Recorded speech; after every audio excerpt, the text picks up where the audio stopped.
Welcome to this week's edition of The Passion of the Digital Artist. And here he is, your favorite passionate digital artist himself, Jeff Mueller. Woo! Hey, Xavier. Hey, Jeff. Just welcome back, everybody. It's been a couple weeks. Yes, it's been a couple weeks. And the reason was and is the couple weeks, we and myself have been very, very busy. It's gotten to the point where things are starting to roll. And the inspiration that I'm getting is starting to affect myself as a person and my artwork. As you know, everybody, this has been a long journey. I believe I started this process as it was 4 years in November. And it's November, so it's been 4 solid years. And we have been video blogging for 2.5 years now. We started video blogging, and it really started out for me as I had a direction that I wanted to go, and really the main subject of this video blog is try and give my personal experiences to everybody, and then what I've learned, so that other people can learn from me, from my mistakes, from my successes, and that type of thing. Well, and then hopefully in the end, when this is all going, that we will be video blogging about my artwork and the successes that I'm having, and hopefully it goes worldwide, national, worldwide. The friends that I have made and the doors that I have been opening as of late and throughout this whole process, it's just been truly, truly amazing. And I really believe it's starting to not change me as my inner self, but change me in the way that I perceive art, what I need to do, and then also the confidence that as you get better and better and create more and more artwork than an artist experiences. The initial pieces, starting with Dinner at a Grill, those pieces, I had the skills that I possessed at the time, but after, I believe now, 25 paintings since then, the skills that I've obtained in those 25 paintings have started to make me a much better artist, and I'm starting to think more towards concept than execution. And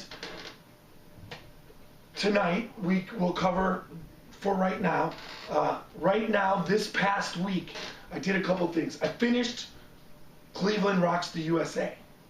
That painting, second in my Cityscape series, the first one being Bright Lights, Big City, and then a study, and then now Cleveland Rocks the USA. These paintings are still in the category of gallery type paintings.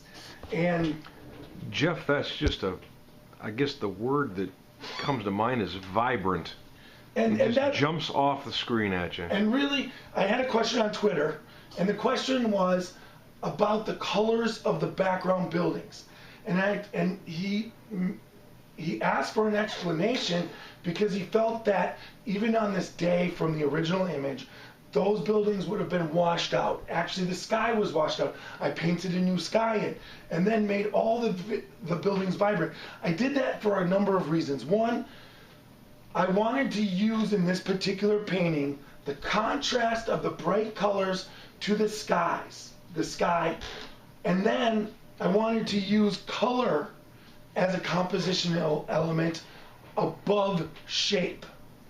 So the buildings normally here, this is a fairly hit it out of the park for composition of a cityscape, because you've got the Rock and Roll Hall of Fame in the foreground, and then you've got the buildings in the back, and then the Key Bank building, and this is the Science Center. Terminal Tower, I believe. And you've got a lot of buildings making up a nice compositional element.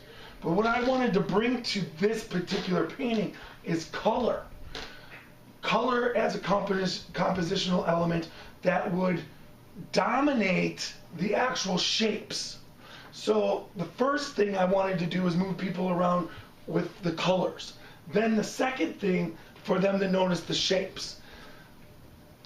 The reason why the buildings are colorful and then the sky is more of a muted, not a monotone, but it's a blue-white, giving you a feeling of clouds. It still has a little bit of, I didn't want the sky to play a monumental part in the piece, even though it was a very, very important part.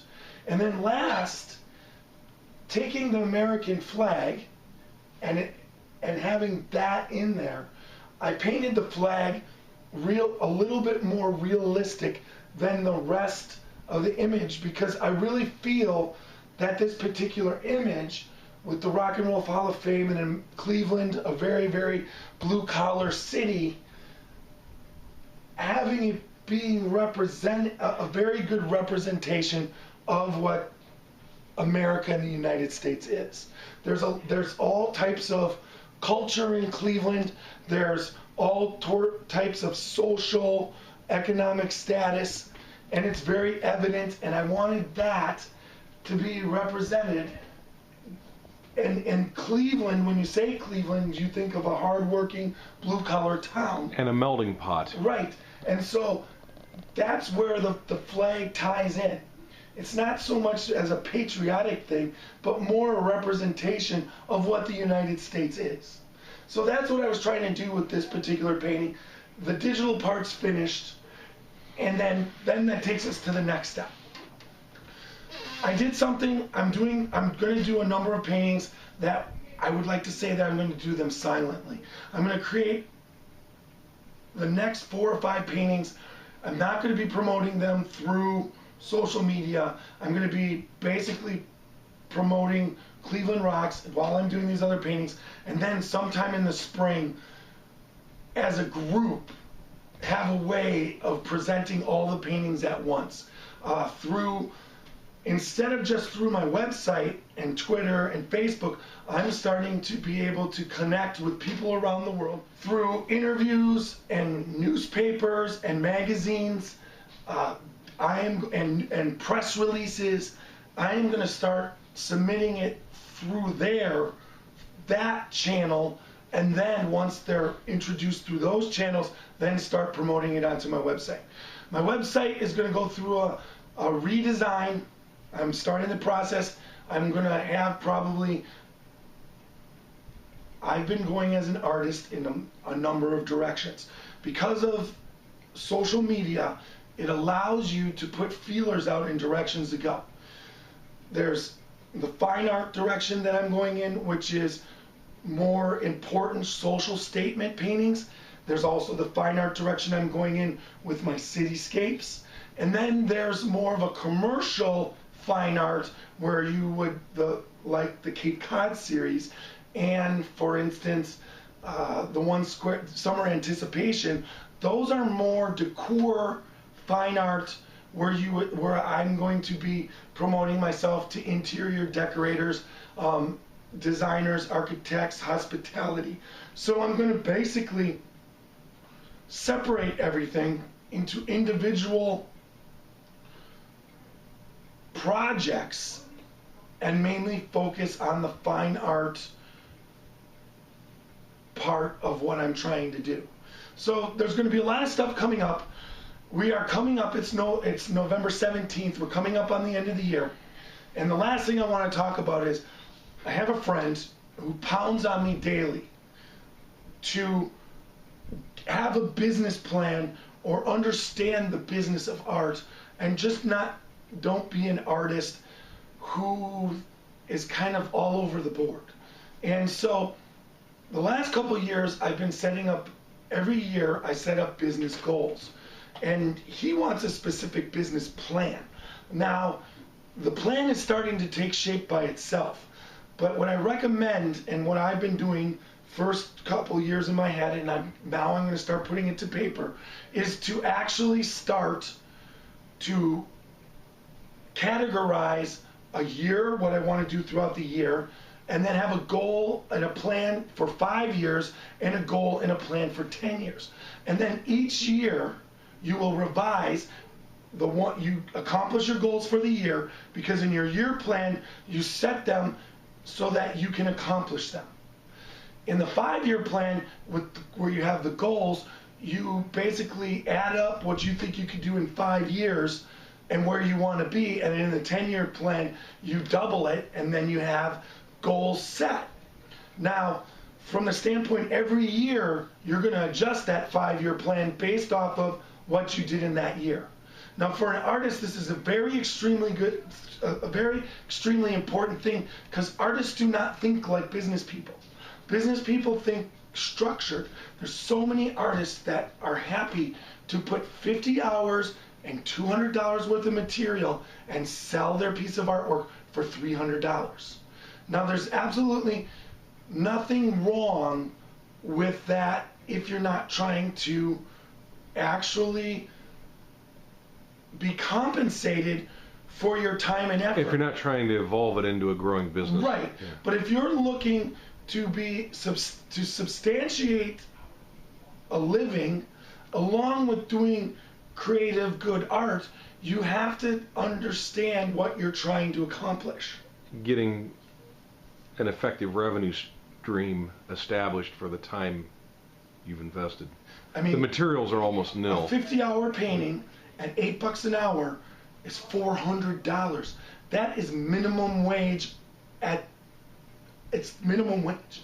It's like, artists aren't supposed to be, you're not supposed to be pouring your soul and being creative for a minimum wage job where someone off the street can go work at nothing against it, but at a fast food place flipping burgers. And they'll make more than minimum wage. So don't sell yourself short. And that's kind of the message that I wanted to have with that. So the last thing out of all of this is that this past week, I did something that I've never been able to do. The first painting that I'm going to be saving, I actually created a painting in one day. It is an accomplishment for me. The day was 7 o'clock in the morning till 2:30 the next day, so it wasn't quite, but it was an intense day of creativity in the zone. 19 and a half hours.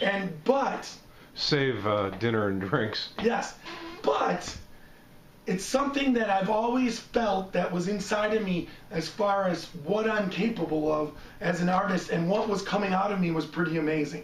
So in the coming months, when I start to introduce this stuff, I'm pretty excited about that. So the creativity's flowing out of me. But I would also say today I just was, after doing that and being so focused and so excited, I was in this state that I would call artist confusion. And it's a state where you are excited, you have a sense of accomplishment, but then you start to go, where do I go next? But because you've created something so quickly and you hadn't even thought of what the name of the painting was, what you were going to do next, this day was like tumbling down a hill all day long, and every time I started to get my bearings, I just fell down another hill. So that's where I was today. So I'm going to leave you on that note. You've been falling down a hill for 4 years. Yeah. I mean, did you hear what you said? 25 paintings in 4 years. That's about a painting every 6 weeks. And it's not like you're independently wealthy and don't have a day job and a family and, you know, when you were coaching football and all that stuff. I mean, that is just somewhere between amazing and phenomenal, given the quality of the artwork that you've produced. And it's just I would say it's become, the obsession that it's become is really and I don't get me wrong, I have family and friends. Even asked Xavier yesterday. I was a little bit hyped up. Just a little bit. He was excited. The creative juices were just flowing all around. So that's where we're at. I'm glad that we're back again, and hopefully you'll see us next week with a lot more good news. Have a good week, folks.